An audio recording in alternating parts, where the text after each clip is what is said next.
दर्शक बंधु आपण मानता समस्ते जानिथिबे ह्यूमन सागर का मृत्यु को प्राय 8 मासर समय पूरी जाइछि। आउ यार भितर किछि बहुत किछि एमिति किछि कथा आपण माने सुनिले मध्य आश्चर्य होई जिवे।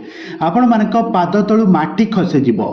ह्यूमन सागर का स्त्री श्रेया मिश्र एबे निजर 10 वर्षर झील को छाड़ी एबे से द्वितीय विवाह कर कथा सुनिबा पाई मिलुछि। आउ एपट्रे ह्यूमन सागर का 10 वर्षर झील को असीमा पंडा निज पाखरे रखिबे बोली मध्य निष्पत्ति नैछंती। तबे एमिति किछि खबर एबे सोशल मीडिया रे बेस भाइराल हेबारे लागिछि। तबे दर्शक बंधु आपण माने धैर्यर सहित भिडियोटी को पूरा शेष पर्यंत देखंतु। आमे आपण मानकु सब टिकिनिकी तथ्य आमे आपण मानकु जणाई देबु कौन होइथिला काहेकि एमिति हैला आउ सतरे कौन ह्यूमन सागर को स्त्री तांकर निजर 10 वर्षर झील को छाड़ी द्वितीय विवाह करुछंती। ए संपर्क में मु सबु किछि टिकिनिकी तथ्य आपण मानकु जणाई देबी। सेथिपई आपण माने भिडियोटी को पूरा शेष पर्यंत देखंतु। आउ यहा पूर्व जदि आपण माने आम चैनल को सब्सक्राइब करि नांती ताहाले सब्सक्राइब करि पाखर थबा बेल आइकन को दबाई दियंतु। आगो को एभली हॉलीवुड संबंधित बा सीरियल दुनिया विषय अधिक खबर जानिबा पाई। दर्शक बंधु आपण मानता समस्त जानिथिबे ह्यूमन सागर 2017 मसियारे से श्रेया मिश्र को भल पाई विवाह करथिले। ह्यूमन सागर जने ख्रिस्टियन धर्मर लोक होइथिबा बेले श्रेया मिश्र जने हिंदू धर्मर लोक। एहा परे मध्य दुहे परस्पर को दीर्घ दिन धरी भल पाइबा परे शेषरे बाहाघर होइथिला। तांका वैवाहिक जीवन खुशी रे चलिथिला।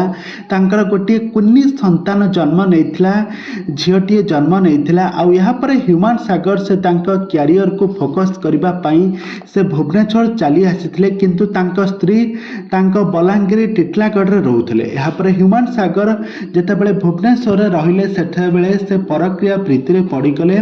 आउ से जने अचना झील को सहित संपर्क रखिबा आरंभ कले। यहाँ पर मद निशा कले, एमिति कि ह्यूमन सागर का क्यारियर स्पॉइल हो जिबार पड़िला।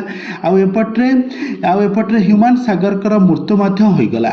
आउ एपट्रे ह्यूमन आउ वर्तमान समय ह्यूमन सागर का मृत्यु को प्राय 8 मासर समय पूरी जाइछि। आउ एतिकी बेले ह्यूमन सागर को नेकी सबुआडे चर्चा हेउछि कि तांका धर्मपत्नी श्रेया मिश्र एबे खूब शीघ्र द्वितीय विवाह कर सारिछंती।